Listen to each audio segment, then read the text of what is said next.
पिछली कहानी में आपने देखा था कि शिहाओ एल्डरमैन के साथ मिलकर आखिरकार वांग फैमिली के सबसे बड़े लीडर वांगाबरी से मिल चुका था। शॉर्ट में समझे तो उस मीटिंग में एल्डरमैन ने वांगाबरी से ये मांग रखी थी वांग फैमिली एक बड़ा रूल बनाए ताकि आगे से उसके डिसाइपल हुआंग को परेशान न किया जाए। लेकिन वांग आबादी ने ये बात इतनी आसानी से एक्सेप्ट नहीं की। उसने उल्टा एल्डरमैन को डुएल के लिए चैलेंज कर दिया। फिर क्या था, दोनों के बीच एक जबरदस्त डुएल हुआ और इस लड़ाई में एल्डरमैन ने जीत हासिल कर ली। हारने के बाद वांग आबादी को आखिरकार झुकना पड़ा। उसने वांग फैमिली के अंदर एक ऑफिशियल डिक्री जारी कर दिया कि अब कोई भी हुआंग के मामले में इंटरफियर नहीं करेगा। यही थी पिछली कहानी का मेन पॉइंट। अब चलिए स्टोरी के नए हिस्से की तरफ बढ़ते हैं। कहानी आगे बढ़ती है वांग फैमिली के टेरिटरी में, जहां ऑफिशियली अनाउंस कर दिया गया था कि अब हुआंग को परेशान नहीं किया जाएगा। लेकिन उसी वक्त वांग फैमिली का एक एल्डर इस डिसीजन से बिल्कुल खुश नहीं था। उसे लग रहा था कि इस फैसले से वांग फैमिली की रेप्यूटेशन खराब हो गई है। ये बात सुनते ही एल्डर मैंग को जबरदस्त गुस्सा आ गया, क्योंकि ये फैसला खुद उनके सुप्रीम लीडर वांग आबादी ने सबके सामने एक्सेप्ट किया था, और वो भी सिर्फ अपने डिसिपल हुआंग की प्रोटेक्शन के लिए। फिर भी वो एल्डर यही नहीं रुका। उसने शिहाओ को नीचा दिखाना शुरू कर दिया, उसे एक वीक इंसान समझने लगा। बस यहीं पर एल्डर मैंग का गुस्सा फूट पड़ा और उसने जोरदार अटैक कर दिया। इस दौरान वांगडा अपने दादा को बचाने के लिए उस अटैक को रोकने की कोशिश करता है, लेकिन एल्डर मैंग की पावर हद से ज्यादा स्ट्रॉन्ग थी। वांगडा उसे पूरी तरह ब्लॉक नहीं कर पाया और उसका दादा उस अटैक में घायल हो गया। इसके बाद एल्डरमैंग और शिहाओ वहाँ से निकल जाते हैं और पीछे रह जाता है वांगडा, जो अंदर ही अंदर एल्डरमैंग से गहरी नफरत करने लगता है। वहीं दूसरी तरफ थियानसन एकेडमी में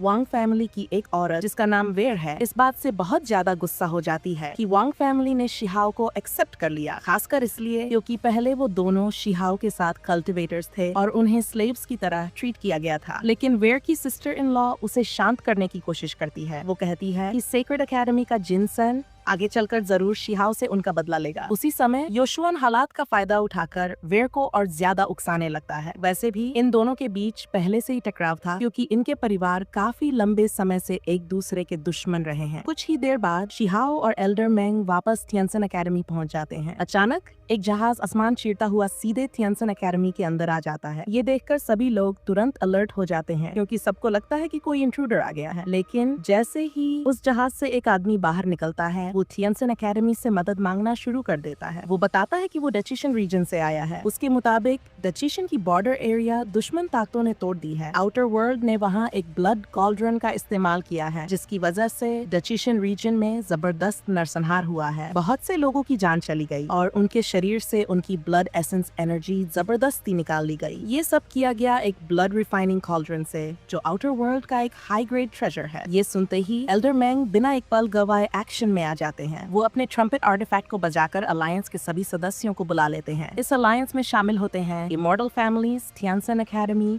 सेक्रेड एकेडमी और एंशिएंट गॉड एकेडमी। इसके बाद सभी लोग अपने अपने जहाजों में सवार होते हैं और सीधे डचीशन रीजन की तरफ रवाना हो जाते हैं। शिहाओ भी बाकी डिसिपल्स के साथ भेजा जाता है, लेकिन एल्डर मैंग उसे साफ साफ चेतावनी देते हैं कि वे वहाँ लड़ने नहीं जा रहे, बल्कि सिर्फ देखने और इस असली जंग से एनलाइटनमेंट लेने जा रहे हैं। फिर भी कई डिसाइपल्स सिर्फ देखने से संतुष्ट नहीं होते। वे भी आउटर वर्ल्ड के खिलाफ लड़ना चाहते हैं, लेकिन उन्हें याद दिलाया जाता है कि ये लड़ाई बेहद खतरनाक है और ये युद्ध उन एंसेस्टर्स के लिए सम्मान है जिन्होंने पहले आउटर वर्ल्ड के खिलाफ लड़ते हुए अपनी जान कुर्बान कर दी थी। अब वे उसी रास्ते पर चलने वाले हैं जिस रास्ते पर उनके एंसेस्टर्स चले थे। इसके बाद सभी लोग बहुत तेज रफ्तार से डचीशन रीजन की ओर बढ़ जाते हैं। जहाँ तक शिहाओ के पिता की बात है, उन्हें बिल्कुल भी उम्मीद नहीं थी कि आउटर वर्ल्ड के खिलाफ जंग इतनी जल्दी शुरू हो जाएगी। वो इस लड़ाई को लेकर अंदर से बहुत ज्यादा कन्फ्लिक्टेड थे, क्योंकि इस युद्ध में उन्हें अपने ही परिवार के लोगों का सामना करना था जो आउटर वर्ल्ड से आए थे। उन्होंने कभी सोचा भी नहीं था कि इतनी बड़ी जंग में वो अपने ही परिवार के खिलाफ खड़े होंगे। आखिरकार सभी लोग डचीशियन रीजन पहुंच गए और वहाँ का हाल देखकर सब हैरान रह गए। पूरा इलाका ख्याओस में डूबा हुआ था। हर तरफ आउटर वर्ल्ड के हमलों का असर साफ दिख रहा था। वहीं पर उनका सामना आउटर वर्ल्ड की एक भयानक एंटिटी से हुआ, जिसे इमॉर्टल हैंड कहा जाता है। उसने नेटिव वर्ल्ड को धमकी देते हुए कहा कि वो इस दुनिया पर पूरी तरह कब्जा कर लेगा। इसके बाद एंशिएंट एकेडमी के लोगों ने सबसे पहले हमला किया। उन्होंने अपने जहाजों के कैनन से इमॉर्टल हैंड पर जोरदार फायर किया, लेकिन अफसोस उन हमलों का इमॉर्टल हैंड पर कोई असर नहीं पड़ा। उल्टा उसने उनका मजाक उड़ाया और कहा कि ये हालात उसे एंशिएंट एरा की जंगों की याद दिला रहे हैं, जब नेटिव वर्ल्ड की ताकतें भी आउटर वर्ल्ड के सामने जरूरत से ज्यादा कॉन्फिडेंट हो गई थी। आखिरकार उन पुराने जमाने की लड़ाइयों में जीत आउटर वर्ल्ड की हुई थी, जबकि नेटिव वर्ल्ड को बेहिसाब नुकसान झेलना पड़ा। इतने ज्यादा लोग मारे गए कि कुछ ने तो रहम की भीख तक मांग ली थी। इमॉर्टल हैंड का ये भी कहना था कि नेटिव वर्ल्ड की मौजूदा पीढ़ी पिछली पीढ़ी के मुकाबले काफी कमजोर है, इसलिए ये जंग उनके लिए काफी आसान होने वाली है। लेकिन नेटिव वर्ल्ड ने जवाब दिया कि इमॉर्टल हैंड अभी भी पूरी तरह उनके वर्ल्ड में दाखिल नहीं हो सकता, क्योंकि नेटिव वर्ल्ड के लॉज उसे रिजेक्ट कर रहे हैं। इसी वजह से वो अपनी पूरी ताकत इस्तेमाल ही नहीं कर पा रहा। नेटिव वर्ल्ड को लगा कि आउटर वर्ल्ड बेवजह जरूरत से ज्यादा घमंड में है, ये सोचकर कि वो आसानी से उनका वर्ल्ड छीन लेगा। एल्डर मेंग की ये बातें सुनते ही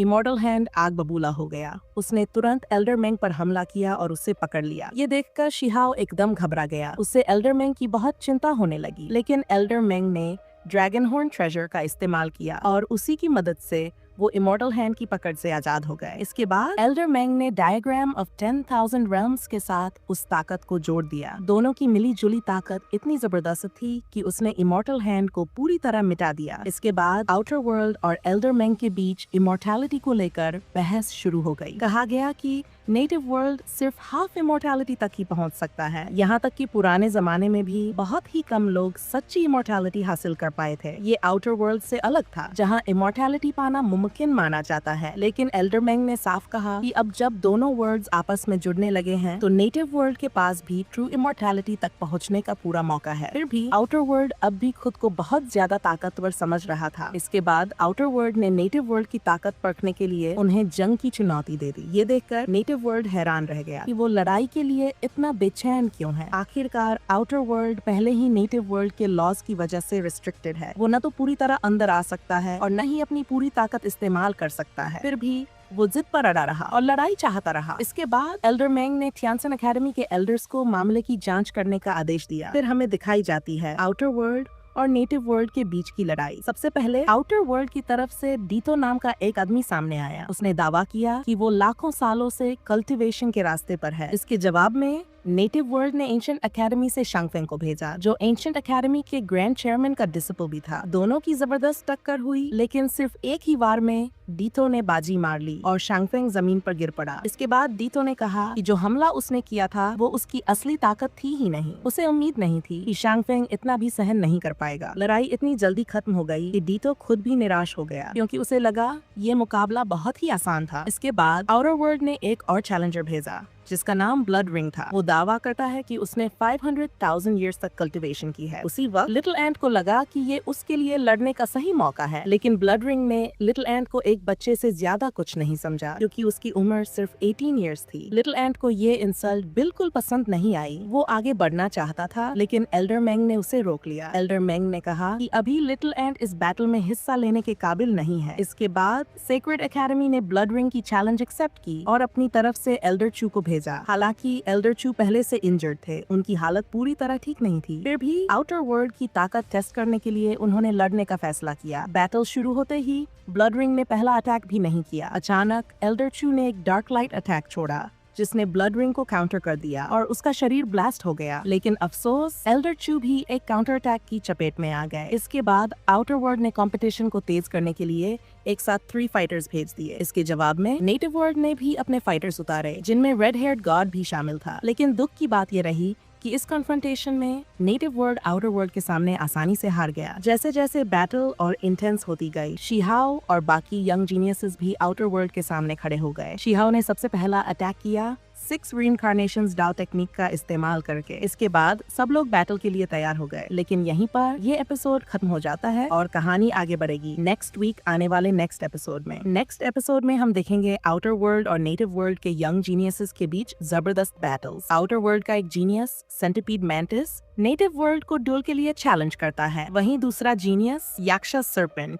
स्वान कुनलन से फाइट करता है। दुर्भाग्य से स्वान कुनलन इस लड़ाई में हार जाता है और अपनी जान भी गंवा। इसके बाद एक और ड्यूल होता है जिसमें लू होंग, जिसे गॉडेस ऑफ लाइफ भी कहा जाता है, मैदान में उतरती है, लेकिन वो भी आउटर वर्ल्ड के एक जीनियस से हार जाती है। फिर पर्पल सन किंग का सामना सेंटिपीड मेंटिस से होता है और इस बैटल में भी सेंटिपीड मेंटिस पर्पल सन किंग को हरा देता है। इन सभी फाइट्स में आउटर वर्ल्ड लगातार जीत हासिल करता रहता है। आखिरकार चिन्हाओ की बारी आती है, लेकिन तभी शिहाओ आगे आ जाता है। वो अपनी सुप्रीम बोन का इस्तेमाल करके दोनों की ऑरा पावर्स को स्वैप कर देता है, जिससे शिहाओ खुद बैटल में एंटर करता है और इस फाइट में आखिरकार नेटिव वर्ल्ड को अपनी पहली विक्ट्री मिलती है। यही कहानी हम नेक्स्ट वीक आने वाले नेक्स्ट एपिसोड में देखने वाले हैं। हमेशा की तरह नरेटर सबको याद दिलाता है कि ये कहानी पूरी तरह फिक्शन है, सिर्फ एंटरटेनमेंट के लिए बनाई गई है और एक नॉवेल से अडेप्टेड है। वीडियो को एंड तक देखने के लिए आप सभी का बहुत बहुत धन्यवाद। अगर आपको वीडियो पसंद आया हो तो लाइक और सब्सक्राइब जरूर करें और मिलते हैं आपसे नेक्स्ट वीडियो में।